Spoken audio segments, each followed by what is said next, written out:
Hello friends, आप सभी का स्वागत है आपके अपने यूट्यूब चैनल स्टडी आलय पर। जैसे कि बजे हैं रात के 8 और आपके साथ हम आधुनिक इतिहास का भाग 2 लेकर आपके सामने उपस्थित हो गए हैं।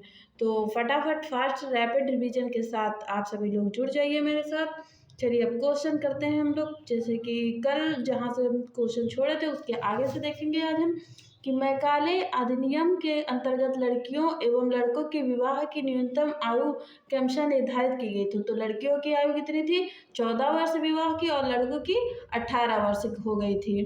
और सर्वेंट्स ऑफ इंडिया सोसाइटी के संस्थापक कौन थे? तो जी के गोखले थे, यानी कि गोपाल कृष्ण गोखले थे। सर्वेंट्स ऑफ इंडिया सोसाइटी के संस्थापक थे।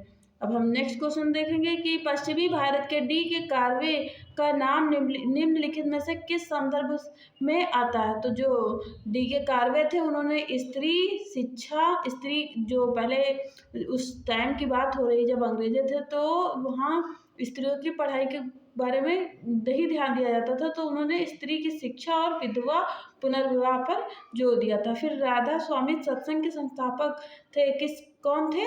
तो शिवदयाल साहब जी थे।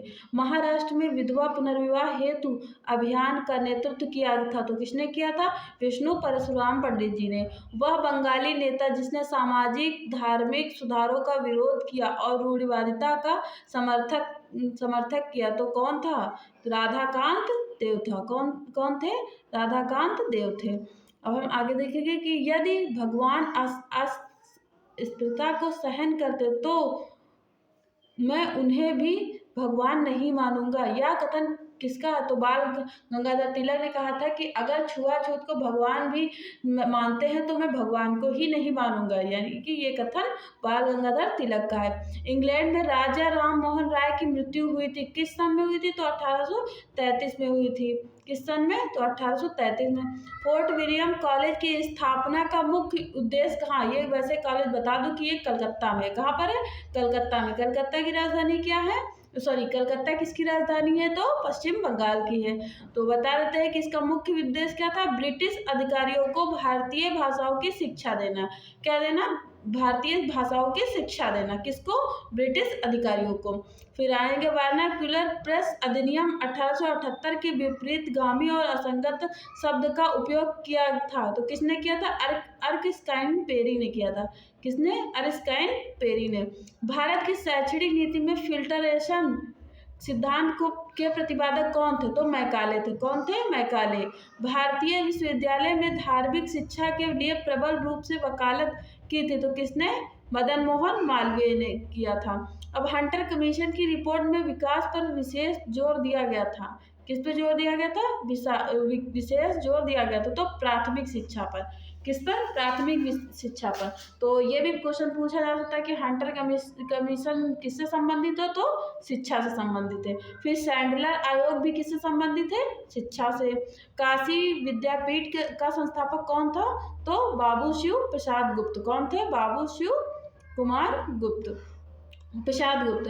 भारत में अंग्रेजों ने प्रथम मदरसा स्थापित किया था, तो कहाँ स्थापित करते हैं? कलकत्ता में। अब जो अंग्रेजों का अस्तित्व जो है कलकत्ता से ही आया, तो वो लगभग काम कलकत्ते में ही करेंगे।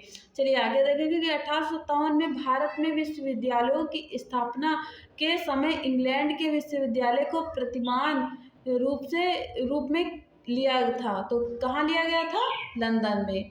अब हम आगे देखेंगे।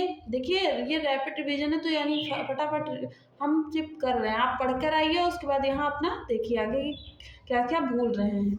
और इसका लेवल भी सभी एग्जामों के लिए है। डेक्कन एजुकेशन सोसाइटी की स्थापना से संबंधित थी, तो बीजी तिलक। क्या बीजी तिलक में? बाल गंगाधर तिलक।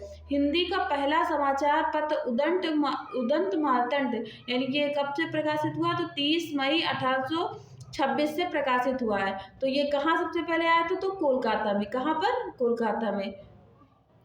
हिंदी का पहला है, याद रखिए। सर्वप्रथम सेंसरशिप लागू की थी, तो किसने सेंसरशिप लगाया था? वेलेजली ने। किसने? वेलेजली ने। भारत की शैक्षणिक नीति में फिल्टरेशन थ्योरी के प्रतिपादक? तो मैकाले, जैसे कि अभी ऊपर बताया है।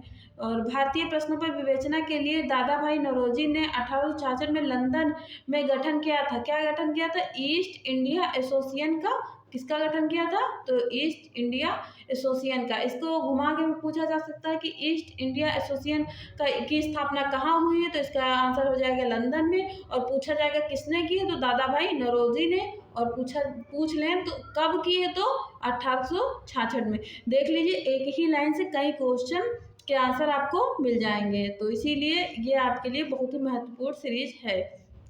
चलिए अब हम देखेंगे कि सुरेंद्र नाथ बनर्जी द्वारा स्थापित उस संगठन का नाम बतलाइए जिसका 1886 में इंडियन नेशनल कांग्रेस में विलय हुआ। उसका नाम क्या है? Indian national Congress. क्या है? Indian national Congress. 1885 में स्थापित बम्बई प्रेसिडेंट एसोसिएशन के संस्थापक कौन थे? अब ये पूछा जा रहा है कांग्रेस में जो स्थापित 1885 में जो स्थापना हुई थी, वो उसका पहला अध्यक्ष कौन था? तो फिरोज शाह मेहता। कौन थे? फिरोज शाह मेहता। फिर सैयद अहमद खान के बाद साथ यूनाइटेड इंडियन पैट्रियाटिक एसोसिएशन का संस्थापक कौन था? तो राजा शिव प्रसाद। कौन थे? राजा शिव प्रसाद थे।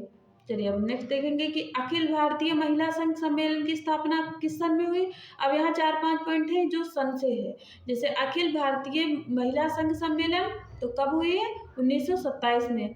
अखिल भारतीय डिप्रेस्ड क्लास संगठन तो कब? 1925 में। फिर बॉम्बे सोशल रिफॉर्म एसोसिएशन 1903 में। कब हुआ है? 1903 में।